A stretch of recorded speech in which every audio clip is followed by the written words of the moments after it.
سلامونه دوستانو، راځئ چې یو څو جملې زده کړو په الماني ژبه باندې. اول لغت زده کوو. دغه لغت موږ سره ده تجربه. پښتو کې موږ تجربه وایو، په الماني ژبه باندې موږ وایو Erfahrung، یعنی تجربې ته وایي. دوستانو دغه لفظ ډېر زیات مهم ده. کله چې موږ چیرته ځو، موږ کار ته ځو یا کار کول غواړو، موږ نه به پوښتنه خامخا کیږي چې آیا ته تجربه لرې. دغه جمله په الماني ژبه باندې داسې وایو Hast du Erfahrung؟ Hast du Erfahrung، یعنی آیا ته تجربه لرې. چې کله موږ وایو زه هیڅ تجربه نه لرم، زه هیڅ تجربه نه لرم، بیا دا جمله داسې وایو Ich habe keine Erfahrung. Ich habe keine Erfahrung.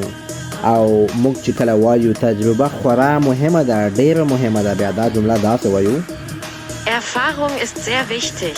Erfahrung ist sehr wichtig، یعنی تجربه ډیره مهمه ده.